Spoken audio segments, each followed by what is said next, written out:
Fresh meat.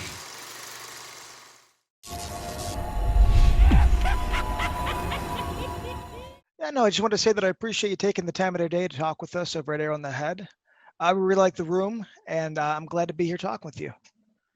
So I'm just going to jump right in. So what I like about you is how versatile your sort of filmography is. You do action, you do comedies, dramas, sci-fi. So what was it about this film that piqued your interest? It was the script. When I read it, it was, to me, it was very unusual. It was very, it was, I liked the twist.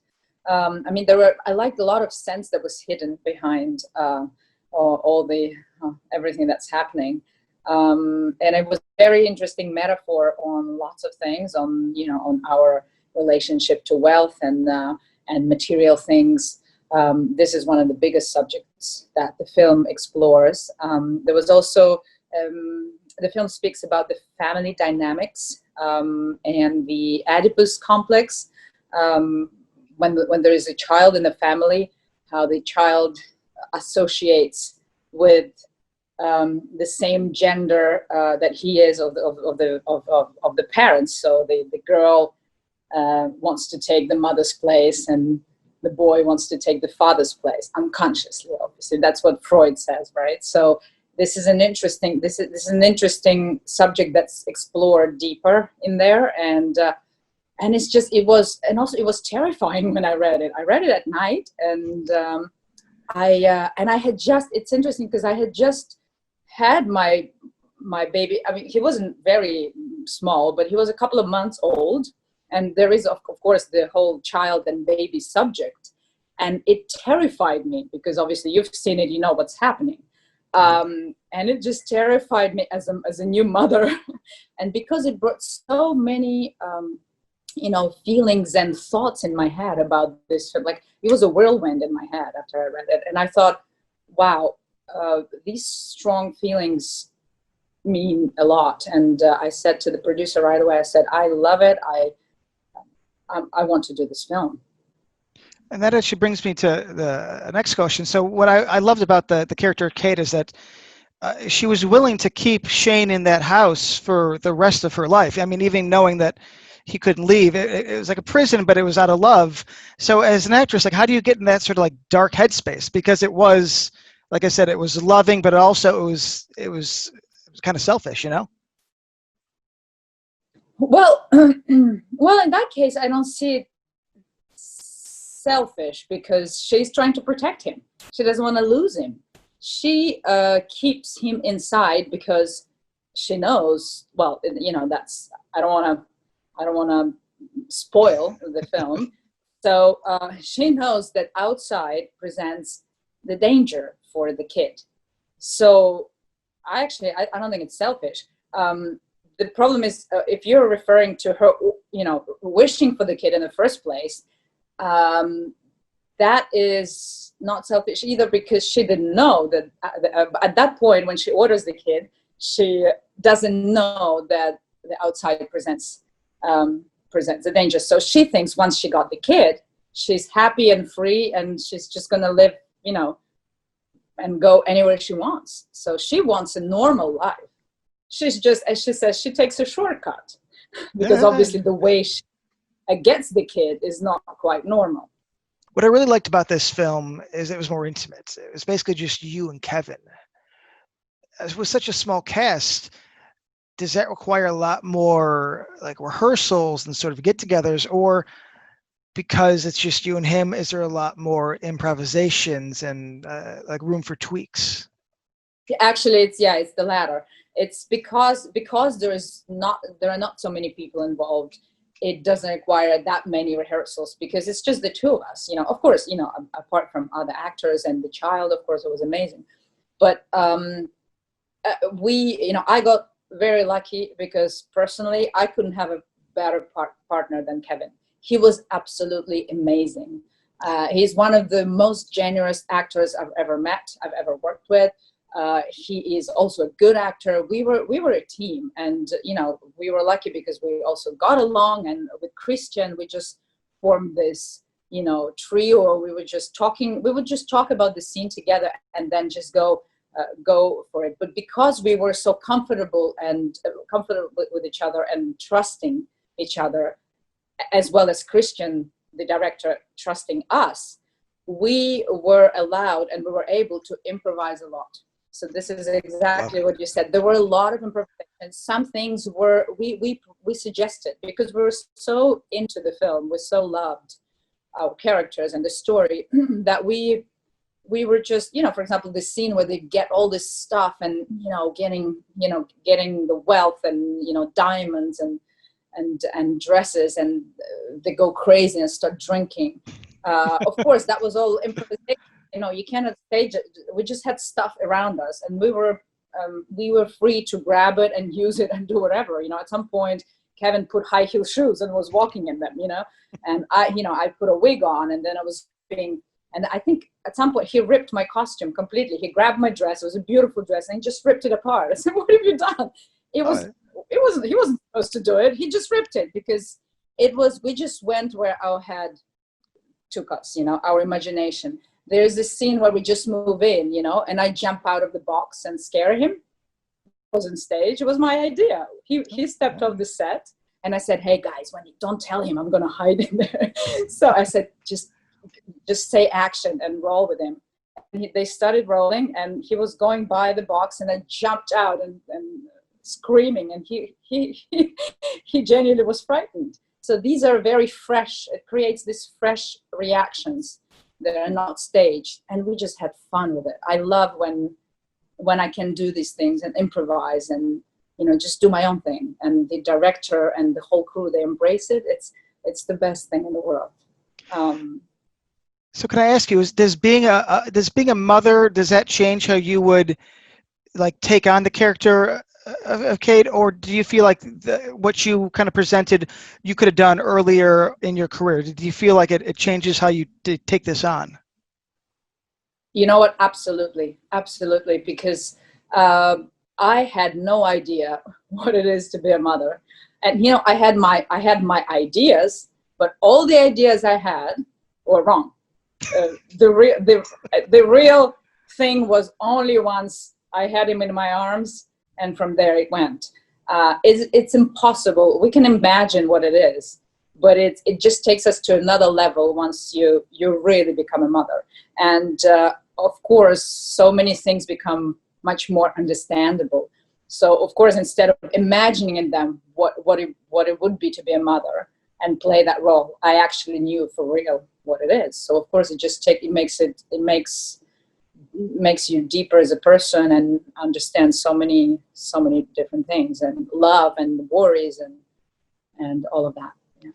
You've worked with a plethora of great directors, you know, Terrence Malick, Mark McDonough, Mark Forrester. So when it comes to Christian, how would you describe his directing style, and like sort of like how did it help you develop your character? Well, Christian is he is very fresh to work with. You know, Christian actually hasn't directed many films because he's originally, I don't know if you know that, he's a painter. So by the way, what he brought into the film, you know, all the paintings and drawings that are in the film, because obviously Kevin is playing a painter, are Christian's paintings. So we had all these huge sometimes paintings brought in that he shipped from his, you know, studio into on the set, and obviously those black lines that he paints the room with, at some point he was doing it. He did the whole thing. I think they were doing it like at night, very late. Okay. So and so Christian is very he's smart, he's thoughtful, he is and he likes to have fun. The script is very, I find the story is it's very smart what he did, because he really it's an allegory on so many things, but hidden, you know, and it kind of makes you, it's not straightforward, but it just makes you think and you realize what the film is trying to tell you.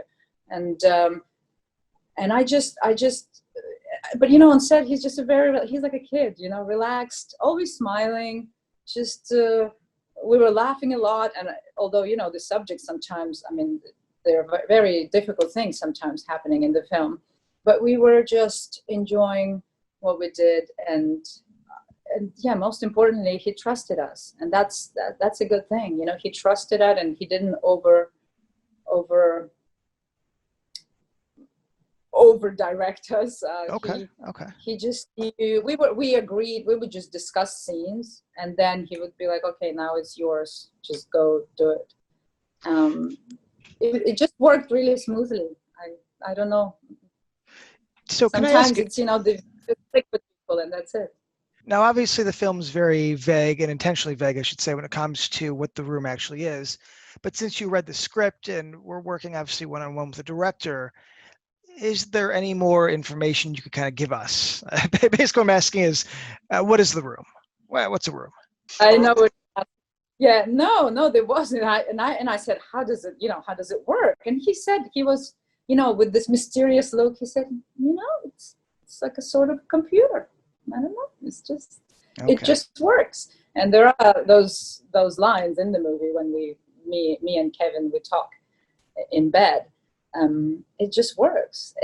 But you know, the point is not that, as you said, that's not the point. The point is not how the room works. He leaves it to the audience, indeed. The point is what it represents, and what does it say about us, people, human beings? What does it say about relationship to all this stuff and all the material things? And yeah, the materialistic thing was smart. Yeah.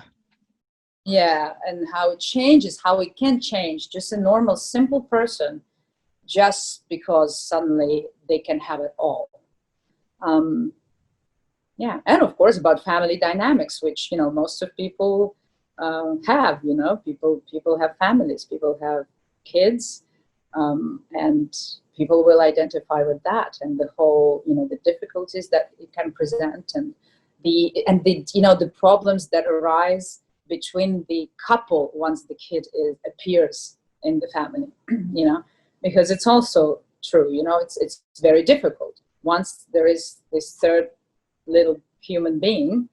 Some couples struggle, because it's about, you can see how in my husband in the film suddenly feels left out, because all the attention is on this kid, and she's always with this kid, and he's jealous. He's not liking the kid. He's like, what's going on? Where am I? And vice versa. The kid can sense it, and he wants to take his place. It's taken to another level, of course, but there are always these things and struggles, and of course people all think about it, and everyone is trying to make it, you know, but some couples fall apart after the kids appear. And it's an interesting question to ask, why, and what is it what is the problem, and how not to have that happen. So one last question. I should say that I grew up obviously watching James Bond, the TNT marathons. Me, my sister, my dad went and saw a lot of the Brosnan eras in theaters. I really liked Quantum of Solace. I actually think your character was tough, badass, you know, had her own kind of journey to go on. And obviously I put my money where my mouth is. So keeping on Bond, you can only choose one. Pierce Brosnan, Daniel Craig. Who do you choose? Oh, I worked with both of them. I know. That's why. Yeah, you have to pick one. You can't do this to me. Oh, come on. No, I can't. You can't. You know what? They're completely different people, and different bonds. Oh, well. I know. It just brought a different thing. Daniel brought a completely different thing. Like the style of the Bond film changed, right? It changed with each actor. Once they would change Bond, it would be a different style. I can't pick. You can't do this to me. I love them both. They're great. Look, you can't compare, because they brought a different feel to the film, and I appreciate both of them. Don't do this to me. No, it's okay. Well, like I said, I appreciate the time. I would never pick. Okay, you have been the absolute best. Thank you for taking time out of your day to talk with me. Like I said, I really liked the movie. I'm happy for you. Rock out, be safe, and I'll talk to you soon. Great. Thank you very much. Not a problem.